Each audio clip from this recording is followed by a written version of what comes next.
저는 법률 상담 공작소 블로그를 운영하고 있는 우실장이라고 합니다.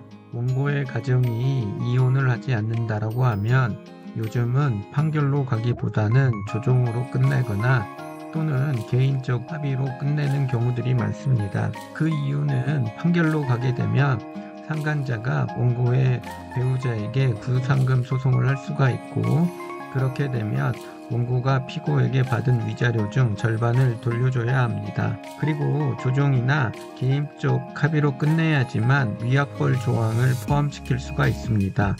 그러다 보니 피고들 또한 구상금 소송을 하지 않는 조건으로, 그리고 위약벌 조항을 포함시키는 조건으로 위자료를 감액하고 합의를 하게 됩니다. 피고의 입장에서는 일단 최대한 빨리 소송을 종결시킬 수가 있고, 그리고 위자료도 감액시킬 수 있어서 위약벌 조항을 포함해서 합의를 하게 됩니다.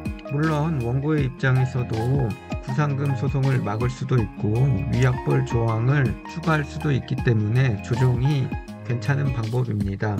여기서 피고들은 그 합의서를 작성할 때까지만 하더라도 본인이 원고의 배우자를 다시 만나거나 연락할 것이 전혀 없다고 생각을 하기 때문에 작성을 하게 됩니다. 물론 피고가 다시는 원고 배우자와 연락을 하지 않거나 만나지 않으면 원고나 피고에게 최선의 방법이 됩니다. 하지만 사람의 일이라는 것이 자신의 뜻대로 되지 않고 위약벌이 있다는 것은 알지만 망각을 하고 만나거나 연락을 하는 경우가 많습니다. 특히 원고 배우자가 연락을 지속적으로 해오게 되면 다시 연락을 하고 만나다 발각되는 일들이 종종 발생을 하는 것 같습니다. 오늘은 위와 같은 일이 있어서 법원에 횡문 부여해소, 즉 위약벌 소송을 당한 피고에게 5천만 원이 인정된 사례가 있어서 알려드리도록 하겠습니다. 원고의 아내는 상간자와 회사 동료였고 외도를 하다가 발각이 되었고, 그래서 상간남 소송을 당했습니다. 원고의 아내는 발각이 된 이후 더 잘하려고 하는 모습을 보였습니다. 그래서 원고는 빨리 종결하기 위해서 상간자와 조정기일에 합의를 했고, 그때 위약벌 조항을 포함시켰습니다.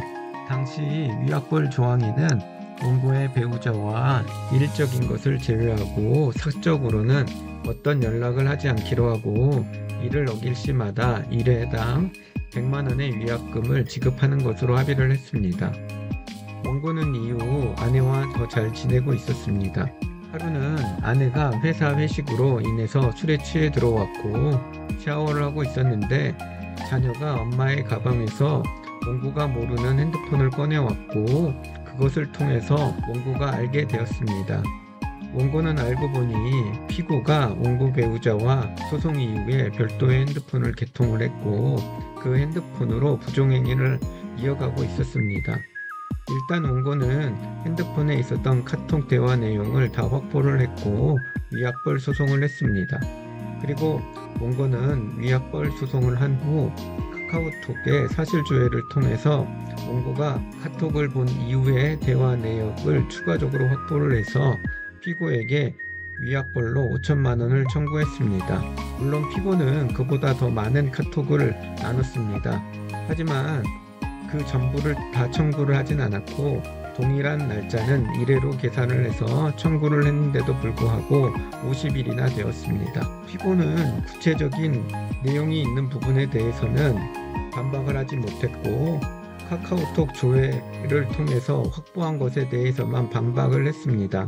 반박은 업무적으로 한 것이라고 주장을 했고, 그 증거로는 원고의 아내의 원래 핸드폰으로 주고받은 업무상 내용에 관한 것을 캡처해서 제출했습니다. 두 번의 재판을 했고 최종적으로 판결이 나왔는데 원고가 청구한 금액 100%가 다 인정되었습니다. 법원은 일단 피고의 주장은 말도 안 되고 두 사람의 대화 내용을 보더라도 부적절한 관계가 지속되었다고 판단을 했습니다. 그리고 법원은 피고가 주고받은 카톡은 50회보다 훨씬 더 많이 했다는 것을 강조했습니다. 피고는 처음 당했던 위자료 소송보다도 더 많은 위약금을 지불해야 하고, 그리고 이후 상간자 위자료 소송을 당하게 되면 추가적으로 위자료도 지급해야 합니다. 피고는 같은 회사에 다니기 때문에, 그리고 별도의 핸드폰을 만들어서 교제를 하면 발각이 되지 않을 것으로 안일하게 생각했던 것 같습니다. 하지만 어떤 사유로 인해서 발각이 되는 일들이 정말 많습니다. 그리고 위약벌로 인정된 금액은 원고와 피고가 개인적으로 합의를 한 것이기 때문에 부상금 소송도 별도로 할 수가 없습니다. 즉 피고가 100% 다 부담을 해야 한다는 사실입니다. 그러하기 때문에 위약벌 조항을 포함해서 합의를 한 경우에는 원고의 가정이 이혼되기 전까지는 절대 어떤 연락도 해서는 안 된다는 점 꼭 참고하시길 바랍니다. 오늘은 위약벌 소송을 당한 사례가 있어서 그 부분에 대해서 간략하게 알려드렸습니다. 보다 자세한 것은 법률상담 공작소 블로그를 확인하시거나 저에게 연락을 주시면 보다 더 자세하게 상담해 드리도록 하겠습니다. 오늘도 저의 영상 시청해 주셔서 고맙습니다.